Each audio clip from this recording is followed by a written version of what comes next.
Quantas vezes você já ouviu que tudo que você precisa para alcançar seus objetivos é ter força de vontade? É uma ideia muito comum que se você se esforçar suficiente, você consegue sim conquistar qualquer objetivo que você colocar na sua frente. Mas e se eu te disser que a força de vontade por si só não vai te ajudar a te levar a lugar nenhum? É isso mesmo. Hoje eu vou explicar como que a força de vontade ou o autocontrole por si só não te leva a ter uma vida mais disciplinada. Então vamos começar desmontando esse mito da força de vontade. A sociedade frequentemente nos faz acreditar que ter sucesso é uma questão de força de vontade pura. Se a gente não tá conseguindo manter uma dieta, estudar para um exame ou começar uma nova rotina, pensamos que é porque falta força de vontade. Mas a realidade é que a força de vontade ou o autocontrole é um recurso muito limitado. Estudos mostram que quanto mais a gente usa a nossa força de vontade ao longo do dia, mais ela se esgota. E isso é conhecido como fadiga do ego. Imagine que a força de vontade é como um músculo. Quanto mais você usa sem descanso, mais ele se cansa. No final do dia, depois de você tomar várias decisões que vão contra a sua vontade, como, por exemplo, continuar trabalhando num dia muito cansativo, ou evitar comer aquela comida gostosa que você estava pensando, com certeza você vai ter exaurido toda essa sua capacidade de autocontrole.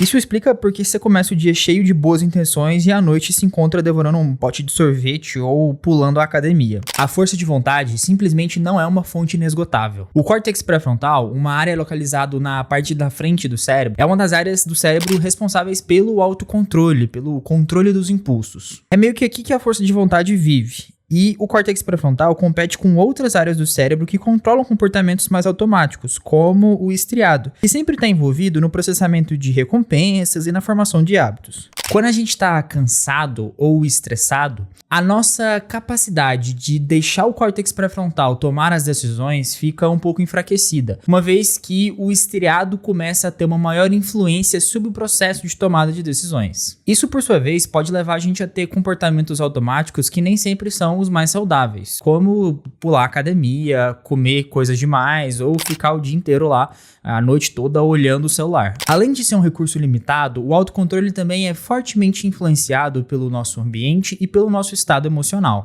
Quando a gente está cansado, estressado, ou até mesmo com fome, a nossa força de vontade tende a diminuir. É por isso que confiar apenas na nossa capacidade de autocontrole de impulsos é uma das melhores maneiras de se fracassar ao tentar ter uma disciplina. Você pode ter todas as intenções de manter o foco, mas se você não tiver com a regulação emocional e o ambiente completamente voltado para fazer com que você foque naquilo que você tem como objetivo, vai ser muito difícil você continuar naquele caminho. E como eu disse anteriormente, a força de vontade depende muito das nossas emoções. E a gente sabe que as nossas emoções geralmente são estáveis. Se você está se sentindo motivado e animado, pode ser mais fácil você dizer não a uma tentação. Mas se você estiver se sentindo triste, frustrado ou desanimado, a mesma tarefa pode parecer impossível. Portanto, tentar construir uma nova rotina puramente na capacidade de autocontrole é como se você tentasse construir uma casa sobre areia movediça. Não vai existir fundamento. Estudos mostram que em estados de fadiga ou estresse, a conectividade entre o córtex pré-frontal e o sistema límbico, a parte do cérebro responsável pelas emoções, diminui. Isso faz com que as nossas decisões sejam mais impulsivas e menos racionais,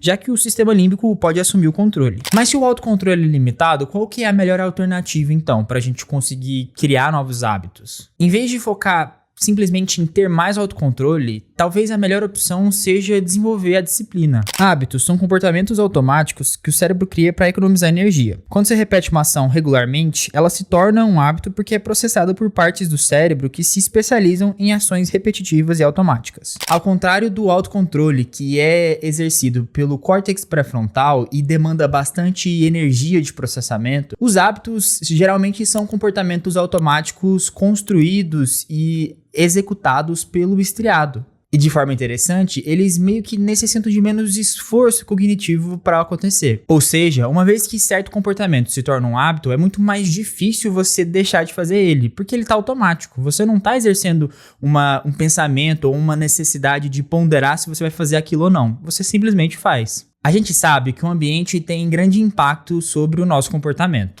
A atenção é um recurso limitado, e quanto menos distrações houver ao seu redor, mais fácil será manter o foco no que importa. Nesse sentido, é muito melhor você tentar organizar o seu ambiente para evitar as distrações, para que você não consiga nem criar um cenário no seu cérebro de que você quer evitar aquela situação ou que você quer deixar de fazer aquilo que você precisa. Por exemplo, se você quer comer saudável, é muito mais fácil você manter alimentos nutritivos e saudáveis à vista e remover as opções menos saudáveis.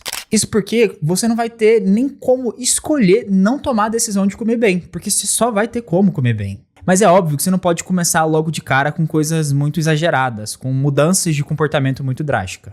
Tipo, querer começar a se exercitar correndo uma meia maratona logo de uma vez. Ao construir pequenos hábitos, você acaba fortalecendo a sua capacidade de disciplina e, por sua vez, isso pode ser bastante interessante para fazer com que você consiga conquistar aquilo que você está desejando. O ponto fundamental aqui é entender que o segredo para você desenvolver um comportamento saudável, seja uma leitura, um estudo, um exercício físico ou alimentação, está não em exercer maior autocontrole contra as tentações, mas sim em desenvolver a habilidade de ter disciplina, de colocar esses comportamentos de forma gradual na rotina para que eles se tornem automáticos. Eu preciso deixar claro que eu não quero ser um coach aqui e dizer que qualquer um consegue conquistar qualquer coisa que quiser, basta colocar isso na mente, porque a gente sabe que as coisas são muito mais complexas do que isso. Nós sabemos que existem diferenças na capacidade de cada um em gerenciar o autocontrole e de conseguir gerar uma manutenção de disciplina e de foco. Além disso, sabemos que a presença de qualquer tipo de transtorno psiquiátrico, como o transtorno ansioso, depressivo, TDAH,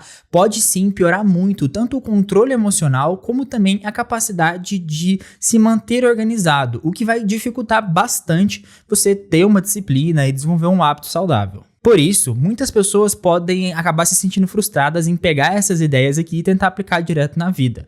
Nesse sentido, eu acho que é muito importante você prestar atenção se você não tem algum transtorno ou algum sintoma de algum transtorno e buscar primeiro tratar isso com um psicólogo ou psiquiatra antes de fato, tentar utilizar algumas ideias que podem ser importantes para você ter um desenvolvimento pessoal. Mas, obviamente, não custa nada você prestar atenção nesse assunto. Bem, se você gostou de saber sobre isso, eu peço para você compartilhar com um amigo que também gostaria de saber e deixar seu like aqui embaixo.